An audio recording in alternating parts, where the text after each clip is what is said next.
crime was Italian. New York had a long history of gang warfare. There were Irish gangs, Jewish gangs, all crammed together in the city's slums.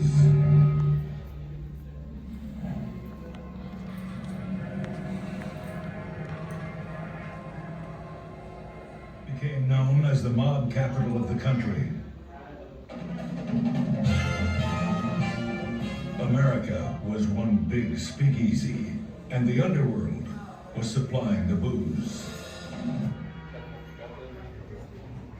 Coming to this country as an immigrant has never been easy.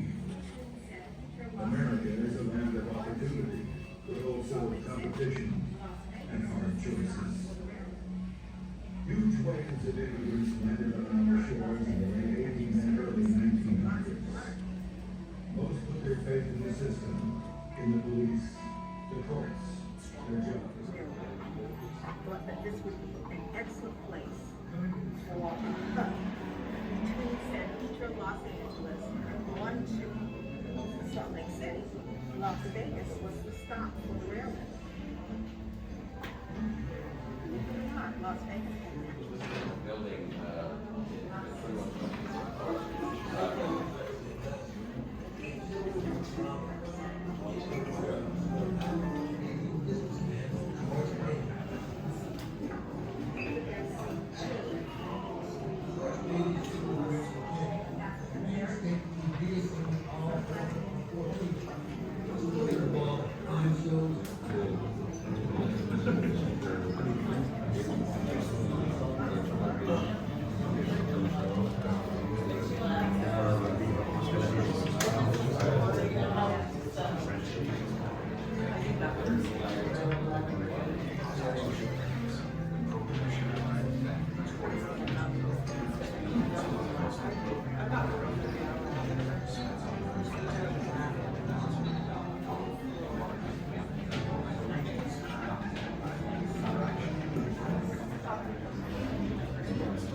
tried or convicted for the 7 murders that occurred up against this wall.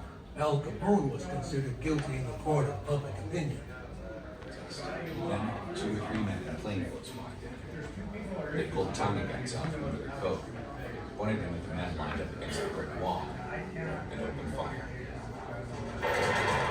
The Mob Museum acquired the bricks from George Bailey's family, and using the original numbering system, reconstructed the wall with the bricks in their original locations.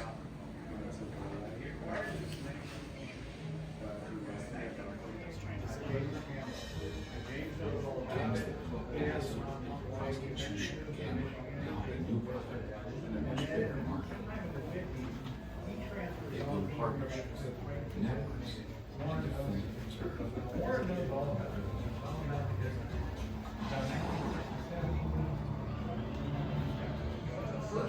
Before the building was demolished, the bricks that made up the Massacre wall were numbered and carefully disassembled by a Canadian businessman. We know that it was initially sold out of a hardware store in Los Angeles. George Bailey shipped the bricks to Canada and painstakingly reassembled all 414 of them. He displayed the wall at time shows, museums, galleries, and finally, the washroom of a nightclub. The Mob Museum acquired the bricks from George Bailey's family, and using the original numbering system, reconstructed the wall with the bricks in the original locations. You know what, I honestly don't know. Take it, see if you can take a picture and blow it Yeah, up. that's what we're trying to do, because there's some name etched in here.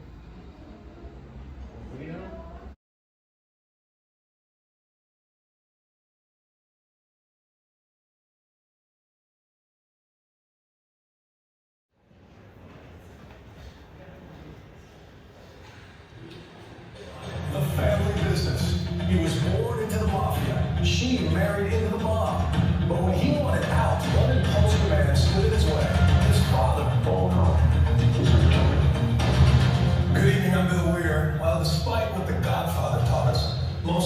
unsuspecting mobsters hope all their sons find a legitimate line of work.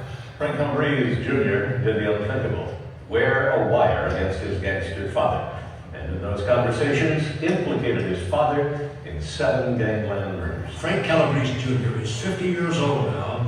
At one time, the younger Calabrese was an aspiring outfit enforcer, being mentored by his father, the notorious Frank Calabrese Sr. I did the hardest thing ever, go against my own father.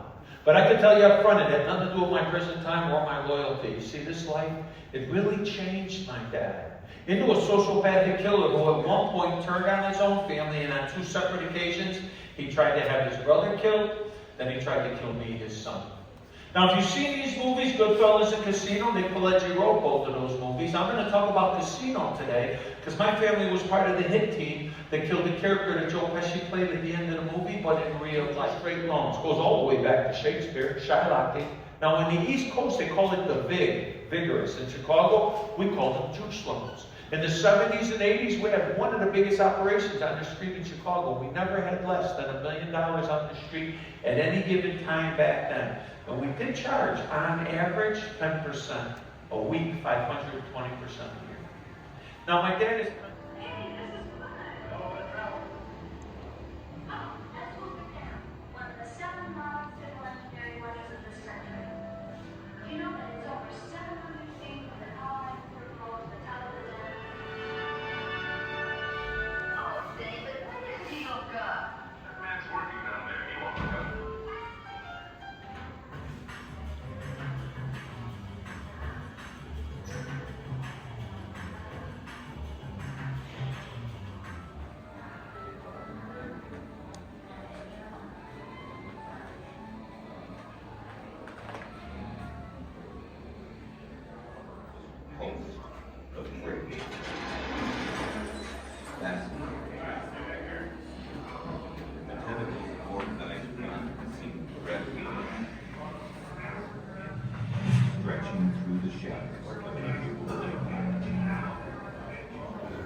I guess it was what dollar bills he did it. So if the scale said 1,000 pounds of coins, it would actually be.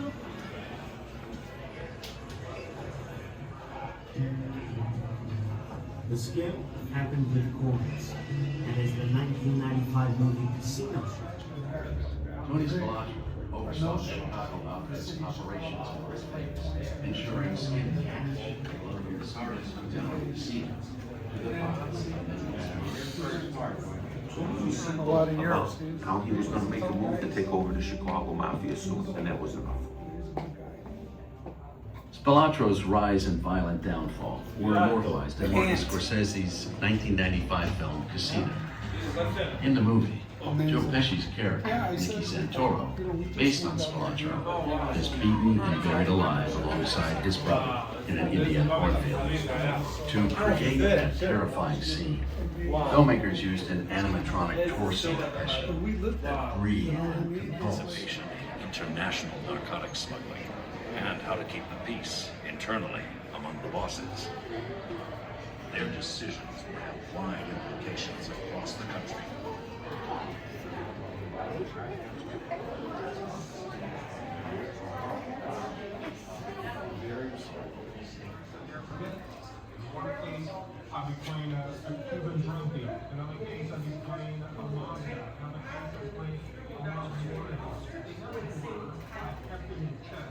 How? I have no idea.